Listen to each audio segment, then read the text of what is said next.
أشهد أن لا إله إلا الله وحده لا شريك له وأشهد أن محمدا عبده ورسوله أما بعد فأعوذ بالله من الشيطان الرجيم بسم الله الرحمن الرحيم الحمد لله رب العالمين الرحمن الرحيم مالك يوم الدين إياك نعبد وإياك نستعين اهدنا الصراط المستقيم صراط الذين أنعمت عليهم غير المغضوب عليهم ولا الضالين.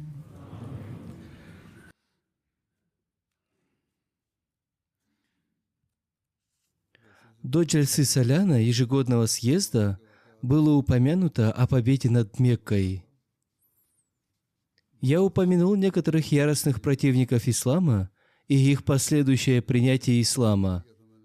Среди них были и другие. Один из них — Вахши ибн Харб. Именно он убил Хазрата Хамзу в битве при Ухуде, а после победы над Меккой бежал в Таиф. Когда жители Таифа приняли ислам, он тоже стал мусульманином. В хадисе Аль-Бухари повествуется о том, как Вахши принял ислам. Он сам повествует об этом следующее. «Я оставался в Мекке, пока ислам не распространился там, а затем отправился в Таиф. Люди отправили послов к посланнику Аллаха, мир ему и благословение Аллаха. Мне сказали, что он не отказывает послам. Я вышел вместе с ними, пока не предстал перед посланником Аллаха, мир ему и благословение Аллаха. Увидев меня, он спросил: «Ты Вахши?» Я ответил: «Да». Он спросил: «Это ты убил Хамзу?» Я сказал: «Да, это правда». Тогда он сказал: «Можешь ли ты не показывать мне свое лицо?» После этого я ушел, скрывшись от него.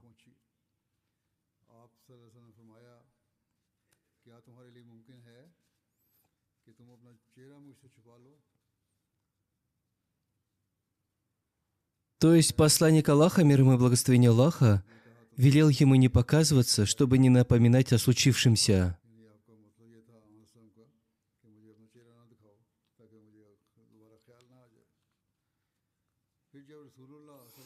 Когда посланник Аллаха, мир ему и благословение Аллаха, покинул этот мир, а лжепророк Мусайлима поднял мятеж, я сказал: «Я обязательно выступлю против него и убью его, чтобы отомстить за Хамзу». Я присоединился к людям, выступившим против него. Произошло то, что произошло. Его убили. Я увидел человека, стоявшего у щели в стене, похожего на верблюда рыжего цвета, с растрепанными волосами. Это был Мусайлима. Я бросил в него свое копье, и оно пронзило его грудь, пройдя между плечами. Затем один из ансаров бросился на него и ударил его мечом по голове. Так он и был убит.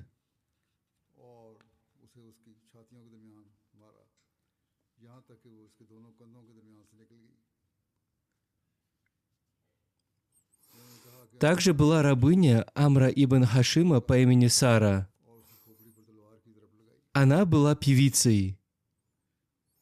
До победы над Меккой она пришла к посланнику Аллаха, мир ему и благословение Аллаха, попросила помощи и пожаловалась на нужду.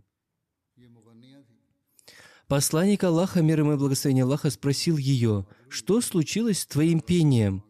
Ты ведь раньше хорошо пела и зарабатывала».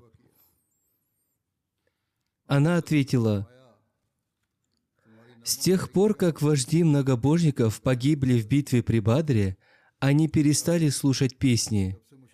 Тогда посланник Аллаха, мир ему и благословение Аллаха, дал ей верблюда, нагруженного зерном.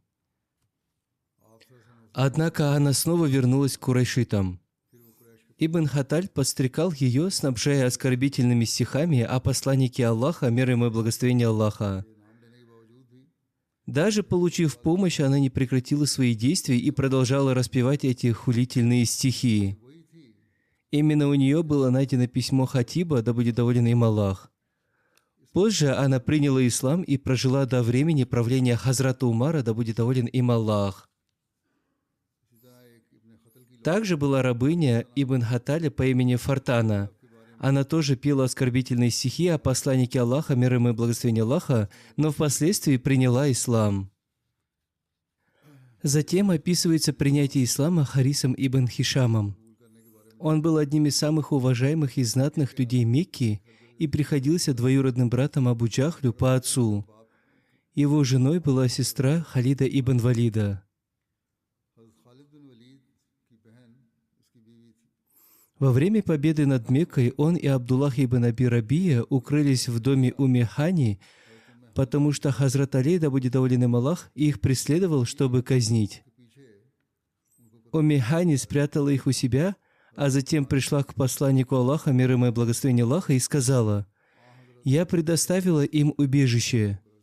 На что посланник Аллаха, мир ему и благословение Аллаха, ответил: «Тому, кому ты дала убежище, мы тоже предоставим убежище». Харис ибн Хишам повествует: «Мы оставались в этом доме 2 дня, а затем вернулись в свои дома. Мы сидели во дворе, и никто не трогал нас, хотя мы боялись Хазрата Умара, да будет доволен им Аллах.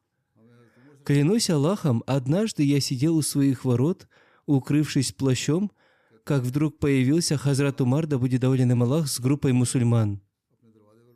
Они поприветствовали нас и прошли мимо.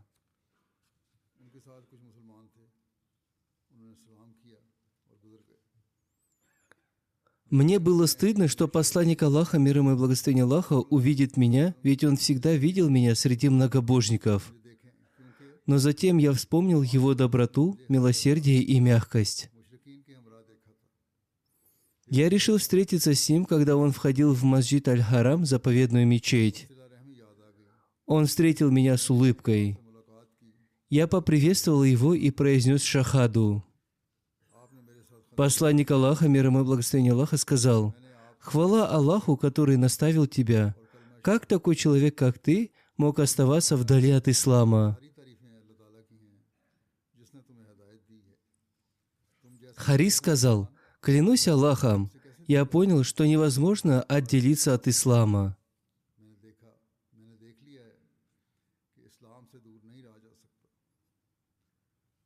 Принятие ислама Сухайлем ибн Амром.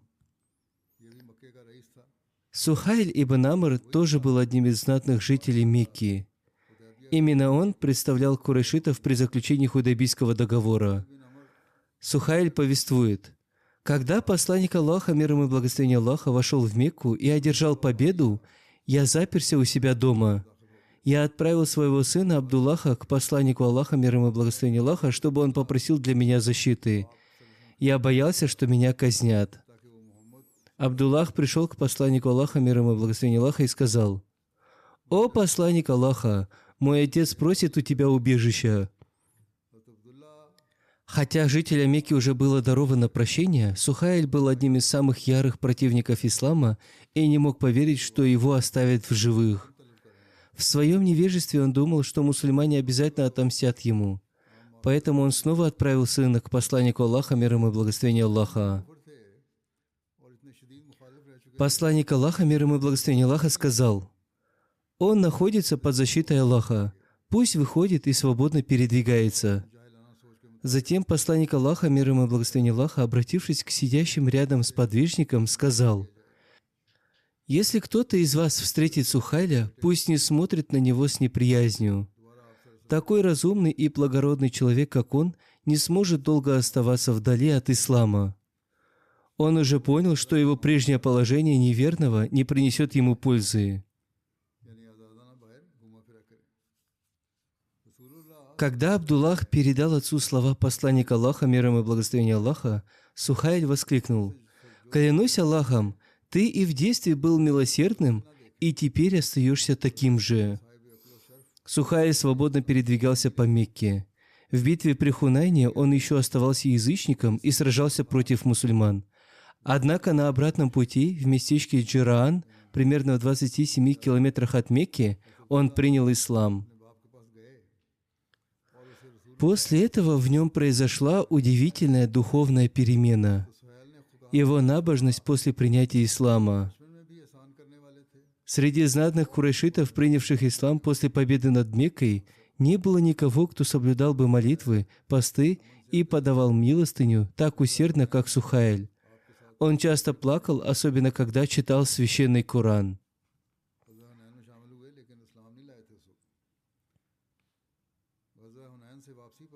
Хазрат Абу Бакр, да будет доволен им Аллах, повествует: «Во время прощального паломничества Хадж Аль-Вида я увидел, как Сухайль ибн Амр стоит у места жертвоприношения, подводя к посланнику Аллаха, мир ему и благословение Аллаха, его жертвенное животное, которого посланник Аллаха, мир ему и благословение Аллаха, заколол своими руками. Затем он позвал цирюльника, и он обрил ему голову. Я увидел, как Сухайль прижимает к своим глазам волосы посланника Аллаха, мир ему и благословение Аллаха, которые упали ему в руки».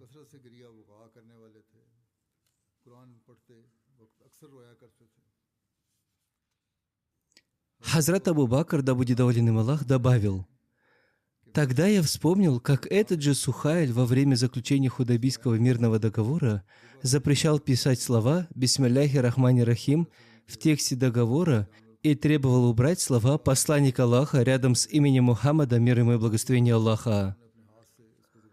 Я возблагодарил Всевышнего Аллаха, который наставил Сухайля на путь ислама и сделал его искренним и преданным мусульманином».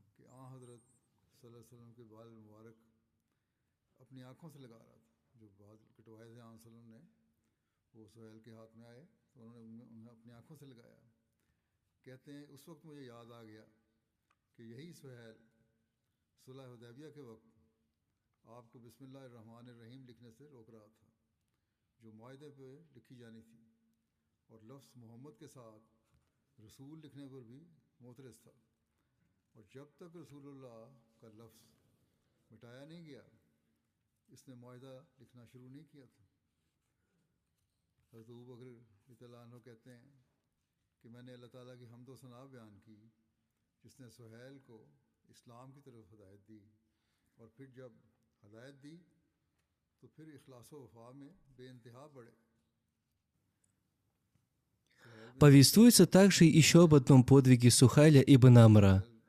Говорят, что Сухайль был также великолепным оратором курайшитов. В битве при Бадре он был захвачен в плен мусульманами, будучи еще неверным. На его губах были следы надрезов. В тот момент Хазрат Умар, да будет доволен им Аллах, сказал посланнику Аллаха, мир ему и благословение Аллаха: «О посланник Аллаха, вырви у него 2 передних зуба, на которых он сделал отметки. Тогда он не сможет встать и произносить речи против вас. Если у него не будет зубов, он не сможет четко говорить». Однако посланник Аллаха, мир ему и благословение Аллаха, ответил: «О Умар, оставь его. Придет время, когда он займет такое положение, что ты сам будешь восхвалять его». Хазрат Умар, да будет доволен им Аллах, хотел, чтобы его наказали, но посланник Аллаха, мир ему и благословение Аллаха, сказал: «Нет, не делай этого. Настанет день, когда он встанет на такое место и скажет такие слова, что ты будешь доволен им». И действительно, этот момент настал. Когда посланник Аллаха, мир ему и благословение Аллаха, покинул этот мир, и жители Мекки заколебались, когда курайшиты увидели, что мекканцы готовы отступить от веры, а Хазрат Атаб ибн Асид аль-Умави, назначенный посланником Аллаха, мир ему и благословение Аллаха, правителем Мекки, скрылся, ситуация стала критической. Тогда Хазрат Сухайль ибн Амр встал и, обратившись к людям, сказал: «О группа курайшитов! Вы приняли ислам последними.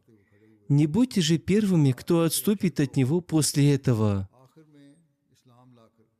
Клянусь Аллахом, эта религия распространится так же, как распространяются свет луны и солнца от восхода до заката. Таким образом, Сухайль произнес долгую речь, которая глубоко тронула сердца жителей Мекки, и они остановились. Хазрат Атаб ибн Асид, который скрывался, был вызван обратно, и курайшиты укрепились в исламе.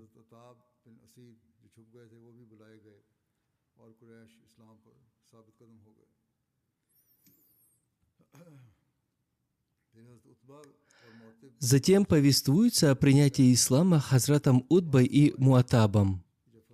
Хазрат Аббас, да будет доволен им Аллах, повествует: в день победы над Меккой, когда посланник Аллаха, мир ему и благословение Аллаха, вошел в Мекку, он спросил меня: «Где твои племянники, сыновья Абу Лахаба, Утба и Муаттаб?» Я ответил: «Я их не видел». Посланник Аллаха, мир ему и благословение Аллаха, сказал: «Я тоже их не видел. Где же они?» Хазрат Аббас ответил: «Они, как и другие многобожники, держатся в стороне». Тогда посланник Аллаха, мир ему и благословение Аллаха, велел: «Приведи их ко мне».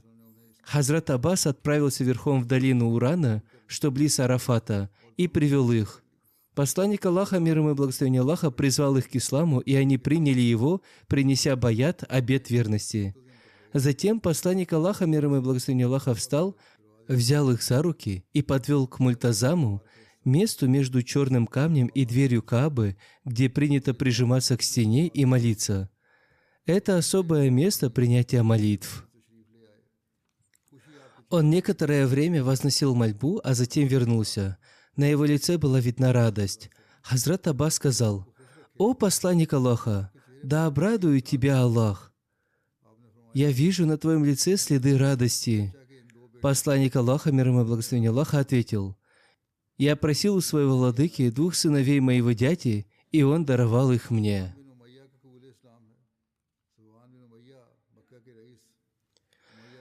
Затем повествуется о принятии ислама Сафаном ибн Умайей.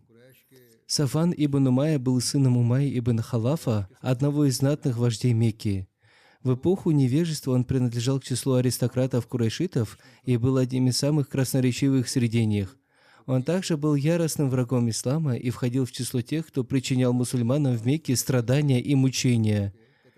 После битвы при Бадре он даже замышлял убийство посланника Аллаха, мир ему и благословение Аллаха, и подговорил для этого Умейра ибн Вахба.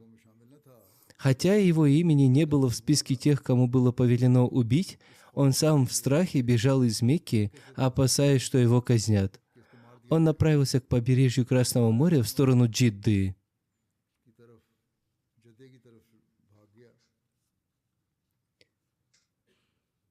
Умайр ибн Вахб, его друг, к тому времени уже принял ислам. Это был тот самый Умайр, которого Сафван отправил в Медину, чтобы убить посланника Аллаха, мир ему и благословение Аллаха, пообещав: «Если ты убьешь его, я возьму на себя заботу о твоей семье». Однако, когда Умайр прибыл в Медину, посланник Аллаха, мир ему и благословение Аллаха, раскрыл его замысел, и, увидев это чудо, Умайр тут же принял ислам.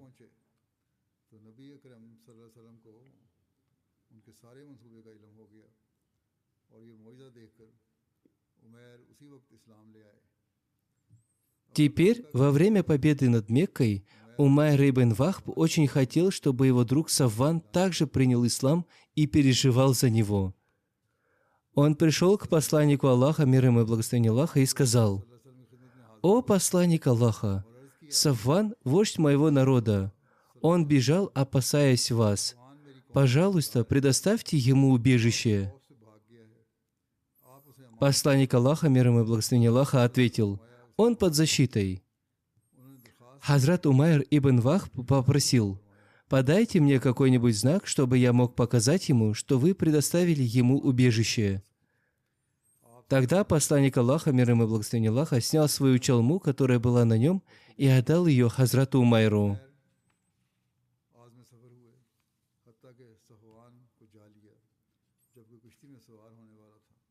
Хазрат Умайр отправился в путь и нашел Сафвана, который уже собирался сесть на корабль. Хазрат Умайр сказал ему: «Я пришел от того, кто чище всех людей и милосерднее всех к родственным узам. Не губи себя, я принес тебе гарантию безопасности от посланника Аллаха, мир ему и благословение Аллаха». Сафван ответил: «Я не вернусь с тобой, пока ты не подашь мне какой-нибудь знак, который бы я узнал». Тогда Умайр показал ему чалму, которую ему дал посланник Аллаха, мир ему и благословение Аллаха. Сафван согласился и вернулся с Хазратом Умайром. Когда он предстал пред посланником Аллаха, мир ему и благословение Аллаха, тот как раз совершал молитву Аср в мечети вместе с сахабами. Когда посланник Аллаха, мир ему и благословение Аллаха, завершил молитву, Сафван громко сказал: «О Мухаммад, мир ему и благословение Аллаха, Умайр принес мне вашу чалму, утверждая, что вы даровали мне безопасность». Посланник Аллаха, мир ему и благословение Аллаха, ответил: «Это абсолютная правда». Сафван сказал: «Дайте мне 2 месяца на размышление, я пока не готов принять ислам». Посланник Аллаха, мир ему и благословение Аллаха, сказал: «Я даю тебе 4 месяца, надеюсь, ты примешь ислам». Так Сафван остался в Мекке, все еще будучи язычником. Когда посланник Аллаха, мир ему и благословение Аллаха, отправился в поход на Хавазин, а затем на Таиф, и после битвы при Хунайне распределял военные трофеи, он заметил Сафвана, который смотрел на долину, заполненную овцами и козами. Его взгляд не отрывался от этого богатства. Посланник Аллаха, мир ему и благословение Аллаха, видя его интерес, спросил: «Эта долина поразила тебя? Сколько же в ней добра?» Сафван ответил: «Да». Тогда посланник Аллаха, мир ему и благословение Аллаха, сказал: «Эта долина и все, что в ней, теперь твои. Забирай». Сафван взял все эти богатства и воскликнул: «Никто не может быть столь щедрым, как этот благородный пророк. Я свидетельствую, что нет Бога, кроме Аллаха, и Мухаммад – его раб и посланник». И в тот же момент он принял ислам. Сафван ибн Умайя умер в Мекке в 42 году по хиджре во времена правления Хазрата Муавии. Некоторые также говорят, что он погиб как мученик во время волнений, связанных с гибелью Хазрата Усмана.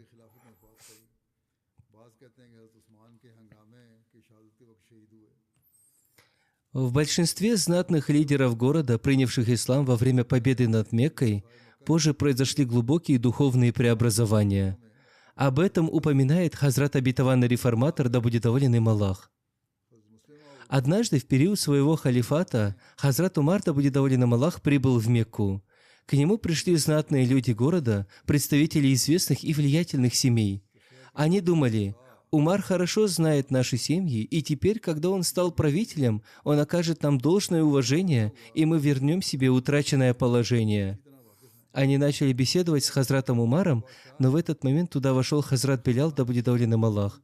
Чуть позже пришел Хазрат Хабаб, да будет доволен им Аллах, а затем один за другими стали прибывать другие сподвижники из числа первых мусульман, те самые бывшие рабы, которые когда-то принадлежали этим знатным родам или их отцам.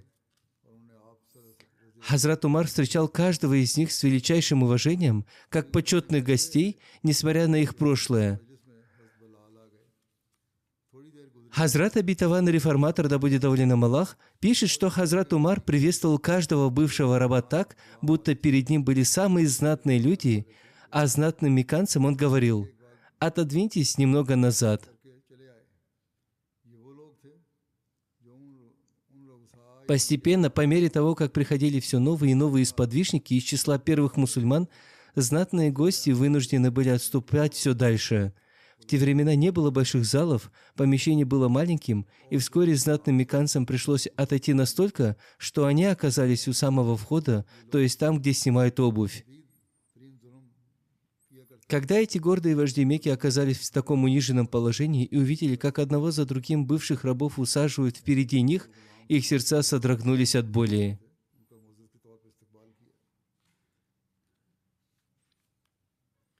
Хазрат обетованный реформатор, да будет доволен им Аллах, пишет: Всевышний Аллах создал такую ситуацию, что один за другим стали приходить мусульмане, которые когда-то были рабами этих знатных родов. Если бы их оттеснили назад лишь раз, они, возможно, не почувствовали бы унижения. Но поскольку это повторялось снова и снова, они не выдержали и в конце концов вышли наружу. На улице они стали жаловаться друг другу. «Посмотрите, как сегодня нас унизили. С каждым новым рабом нас отодвигали все дальше, пока мы не оказались у самого порога». Тогда один молодой человек из них сказал: «А кто в этом виноват? Хазрат Умар или же наши отцы и деды? Если подумать, Хазрат Умар здесь ни при чем. Это вина наших предков, за которую мы теперь расплачиваемся». और उन्होंने अपनी आंखों से देखा कि किस तरह एक के बाद एक मुसलमान गुलाम आया और उसको आगे बिठाने के लिए इन लोगों को या रऊसा को पीछे हटने का हुक्म दिया गया, तो इनके दिल को सख्त चोट लगी।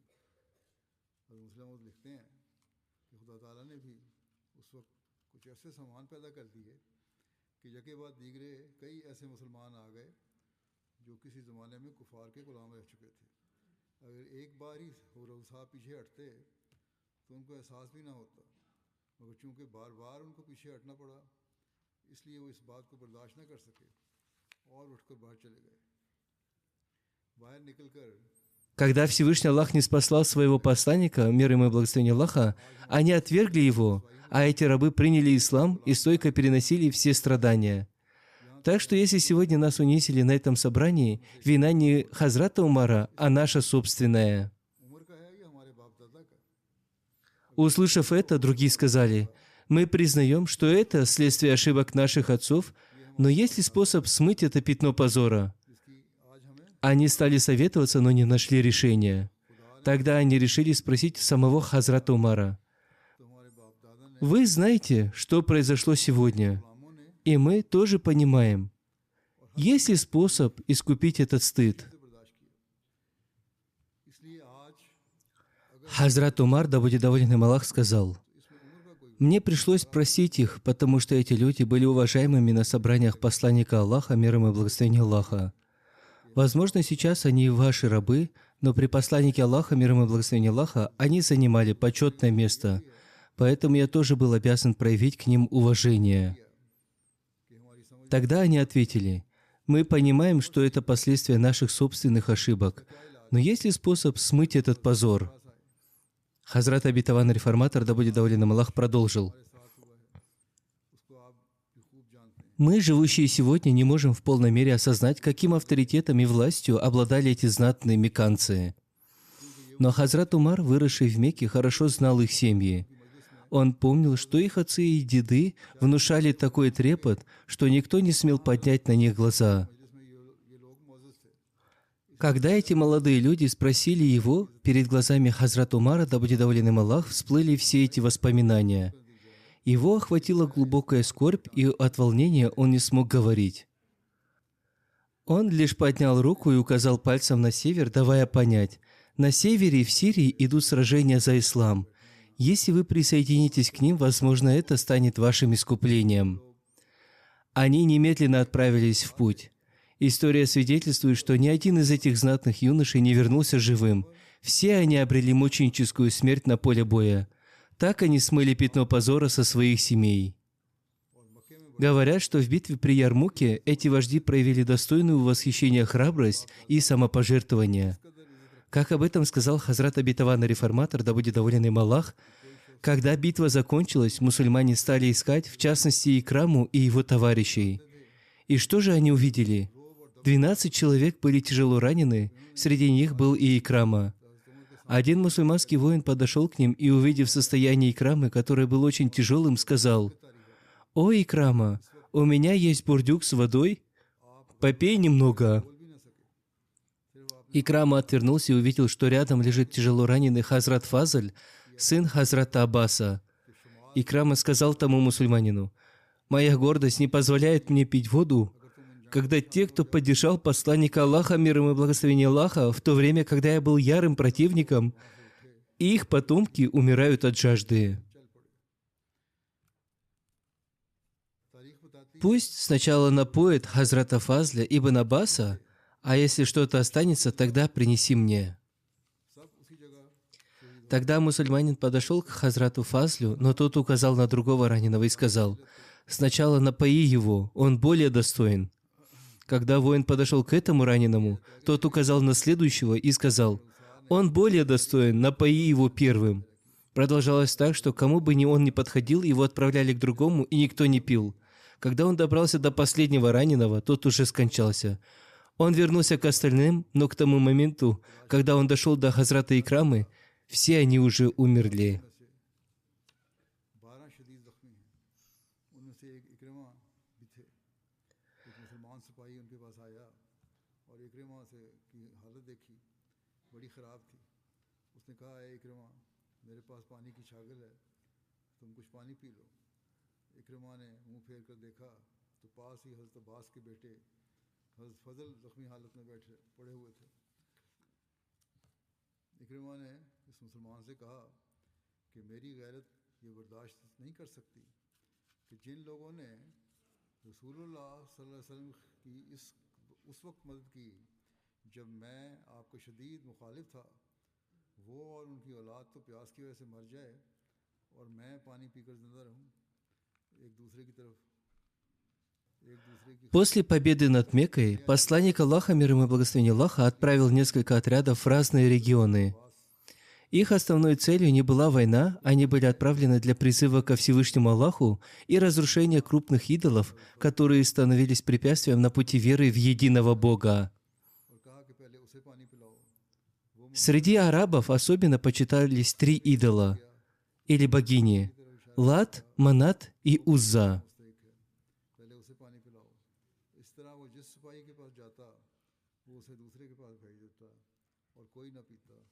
जब वो आखिरी जख्मी के पास पहुंचा तो वो फौत हो चुका था। वो वापस दूसरे की तरफ आया, यहाँ तक इक्रमा तक पहुंचा, मगर वो सब फौत हो चुके थे।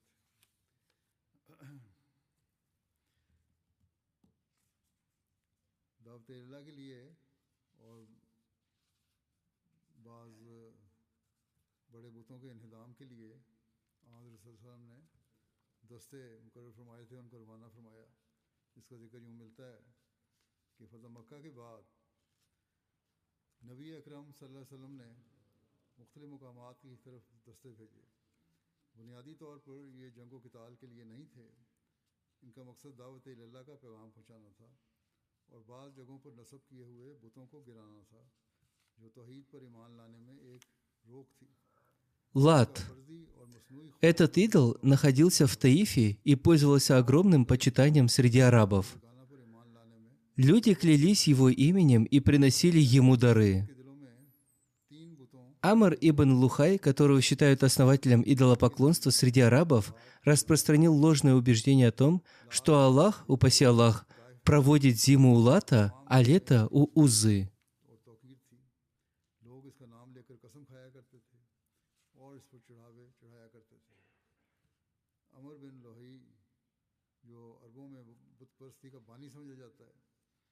उसने लोगों के दिलों में ये ख्याल पैदा कर दिया कि अल्लाह ताला नाउज़ुबिल्लाह मौसम सरमा में ताइफ में लात के पास और गर्मियों का मौसम उज़्ज़ा के पास गुजारता है। Манат. Это был древнейший идол арабов, расположенный на побережье в местечке Кудайт между Меккой и Мединой. Племена Аус и Хазрач особенно почитали его. Они начинали паломничество и храм с его именем, не совершали саи, пеших переходов между холмами Сафой и Марвой и не брили головы до завершения хаджа, пока не посещали Манат.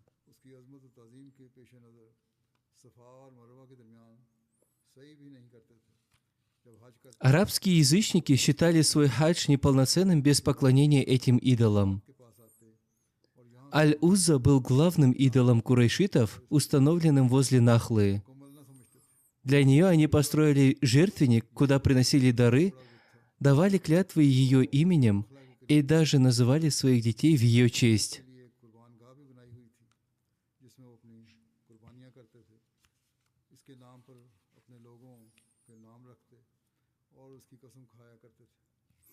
Амр ибн Лухай, тот, кто ввел идолопоклонство среди арабов, настолько исказил веру людей, что они стали испытывать суеверный страх перед этими истуканами. Как упоминалось ранее, они верили, будто Аллах, упаси Аллах, проводит разные времена года рядом с этими идолами.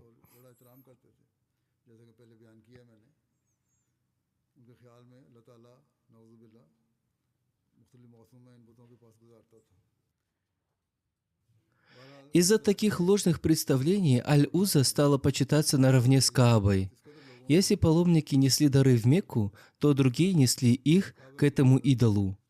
Именно о ней воскликнул Абу Суфьян после битвы при Ухуде. «У нас есть Аль-Уза, а у вас нет Узы». Хотя арабы почитали всех трех идолов – Лат, Узу и Манат.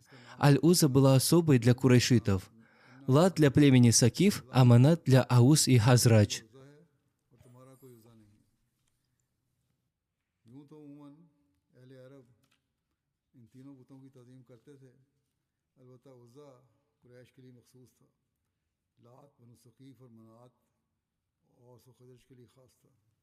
Согласно представлениям арабов, эти три идола были женского пола, то есть богинями. В Священном Коране упоминается о них следующее.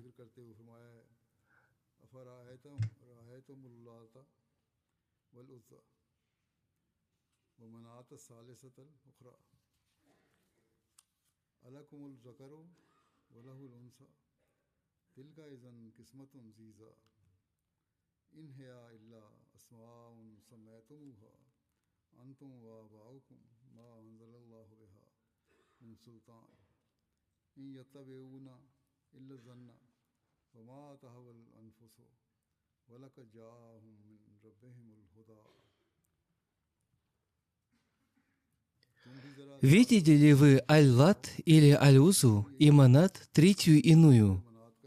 Неужели для вас сыновья, а для него дочери? Это тогда был бы раздел несправедливый.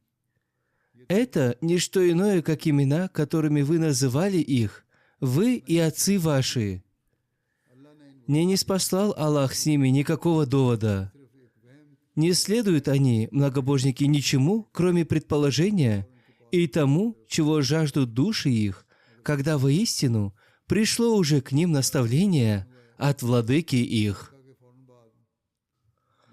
Как уже было сказано, сразу после победы над Меккой посланник Аллаха, мир ему и благословение Аллаха, повелел разрушить эти капища идолов, чтобы из сердец людей ушел надуманный страх и ложное представление об их величии. Это мудрое решение оказалось благословенным, ведь после их уничтожения в сердцах людей исчез ложный страх и трепет перед ними. Они убедились, что лишь представление о едином Боге, которое принес Мухаммад, мир ему и благословение Аллаха, является истинным. Как же были повержены эти идолы? Как были разрушены эти места? И какая сначала была реакция? Было ли сопротивление? О некоторых событиях, которые произошли, я, иншаллах, расскажу в следующий раз. После пятничной молитвы я совершу погребальную молитву в отсутствии покойного Джаназагай по двум усопшим. Один из них, уважаемый Чодри Абдул-Гафур, сын Чодри Гулям Кадира из Джамшору, Хайдарабад. На днях он скончался в возрасте 92 лет. Инна лилляхи ва инна илляхи раджиун. Он принадлежал к землевладельческому роду. В начале 1900-х годов его семья переехала из Бхота-Кота в Кот-Ахмадия. Из-за любви к духовной традиции и халифату его отец отправил его в 1942 году в Кадьян для получения религиозного и светского образования. Там Чодри Сахиб учился вплоть до переезда в Пакистан, находясь в благородном обществе святых и сподвижников. После переезда он продолжил обучение в Чиньоте и Рабве, а затем получил степень в области механического инжиниринга в Карачи. В 1993 году он вышел на пенсию и посвятил свою жизнь служению религии. Покойный 2 года участвовал в одном из проектов в Уганде, где ему выпала честь служить. Он был смелым и преданным последователем Ахмадийского движения в исламе, человеком широкой души, всегда готовым помочь. Он неустанно трудился, чтобы удовлетворить финансовые нужды людей без какого-либо различия и всегда был в первых рядах при пожертвовании средств. Он также занимал пост регионального главы, Каид активно служил в Ансаруллах и долгое время был секретарем по общим делам общины в Хайдарабаде. Хазрат, 4-й халиф обетованного Мессии, назначил его амиром округов Навашбах и Нушера-Фероз, и он исполнял эти обязанности с большим усердием. Покойный был Муси. Он оставил 3 сыновей и 5 дочерей. Одна из его дочерей, Хумайра Сахиба, пишет: он называл помощь людям своим банковским балансом и верил, что это способ обрести довольство Всевышнего Аллаха. Бесчисленное количество мусульман Ахмади и не Ахмади получили благодаря ему поддержку. Он заботился о финансовых нуждах путников, больных и беспомощных, не делая каких-либо различий, и часто жертвовал крупные суммы. В нем также было сильное рвение к финансовым пожертвованиям ради общины. Когда Хазрат Третий халиф обетованного Мессии, да пребудет с ним милость Всевышнего Аллаха, объявил кампанию по сбору средств в честь столетия общины, он немедленно откликнулся и уже на следующий день продал свой дом в Рабве, отдав всю вырученную сумму на это дело.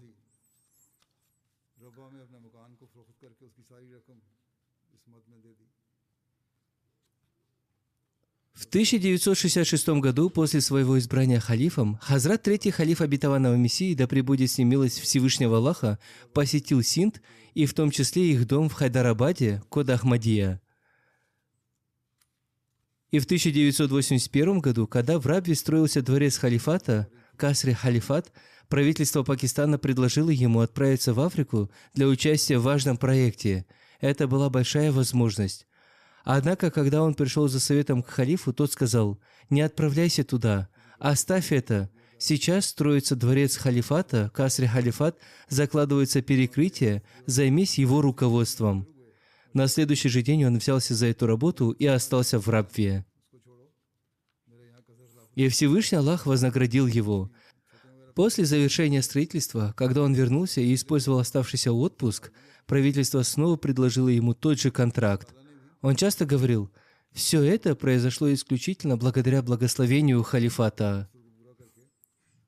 У покойного были очень близкие отношения как с Хазратом Третьим, так и с Хазратом Четвертым халифами обетованного Мессии. Они посещали его дом и даже останавливались у него.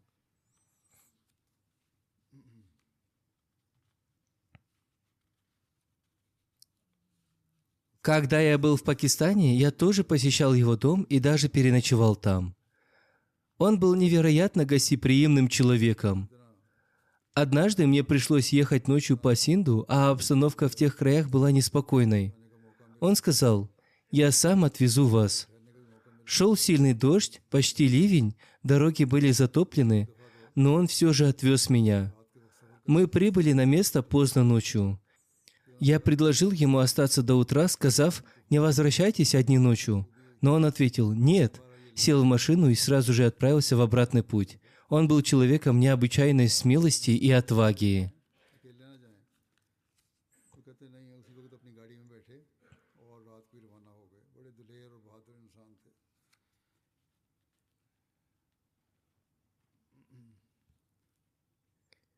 Его служение узникам на пути Аллаха, Асираны Рахия Муаула, также заслуживает высокой оценки.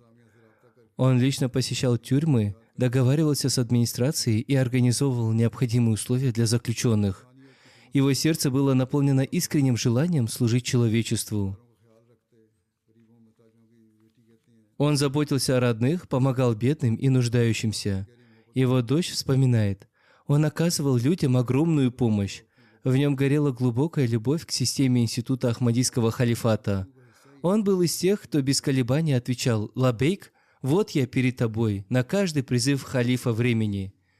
Халифат был неотъемлемой частью его ежедневных бесед.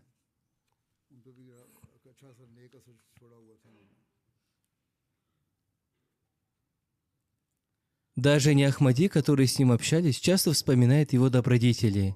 Он оставил в их сердцах светлый след.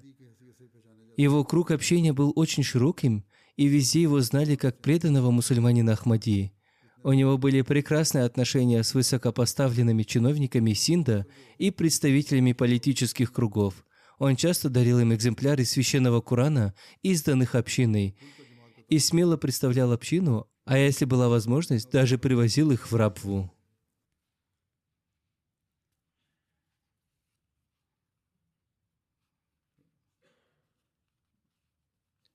Пусть Всевышний Аллах простит и помилует его и даст его детям возможность продолжить его благородные дела. Второй покойный, уважаемый Мухаммад Али из деревни Чак, 275, Картарпур, Файсалабад. Он также скончался на днях в возрасте 70 лет. Инна лилляхи ва инна иляхи раджиун. По милости Всевышнего Аллаха он был муси. Он оставил 3 сыновей и 5 дочерей. Один из его сыновей является миссионером общины в Лусаке, Замбия, и в настоящее время находится здесь, на Джальсе Соляна, в Великобритании. Поэтому он не смог присутствовать на похоронах отца. Миссионер Тахир Ахмад Сейфи пишет: Ахмадият пришел в его семью в период второго халифа обетованного Мессии, когда его дед Нусрат Сахиб принял Ахмадият и присоединился к общине.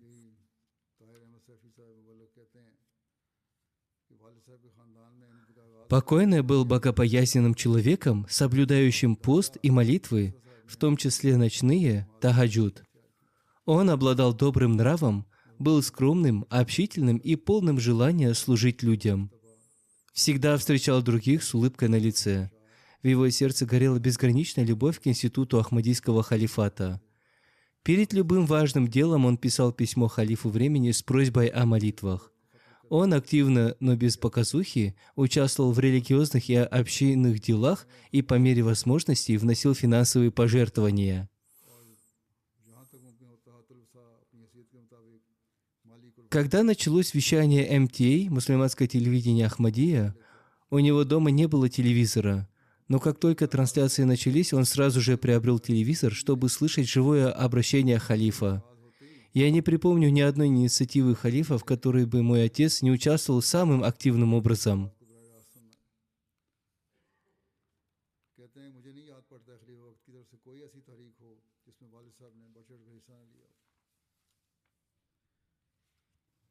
Он относился с особой добротой ко всем и к тем, кто не является мусульманином Ахмадии. На фабрике, где он работал, он помог устроиться на работу многим людям. Однако, как это часто бывает, некоторые из них не оценили его доброты. Поддавшись уговорам, они пожаловались владельцам фабрики и настояли на его увольнении.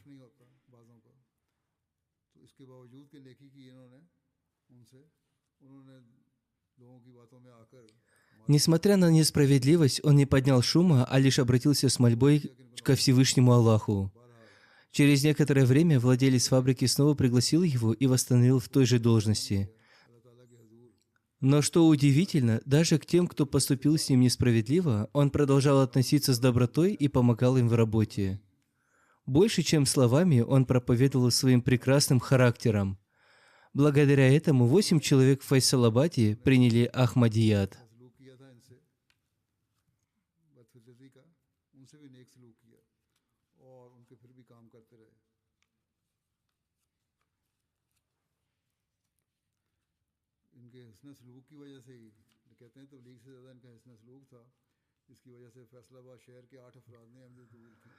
Пусть Всевышний Аллах простит и помилует его и даст его детям возможность продолжить его благородные дела. Аминь.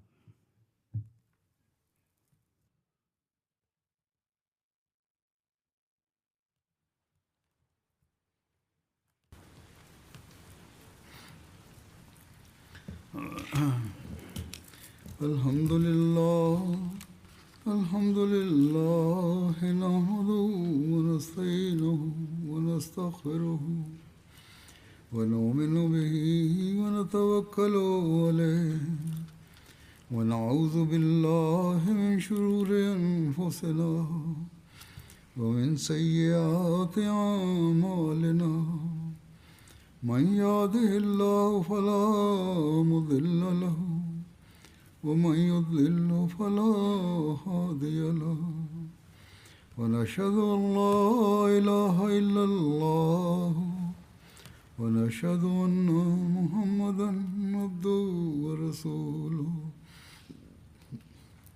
عباد الله رحمكم الله إن الله يأمر بالعدل والإحسان وإيتاء ذي القربى وينهى عن الفحشاء والمنكر والبغي يعظكم لعلكم تذكرون اذكروا الله يذكركم وادعوه يستجب لكم ولذكر الله أكبر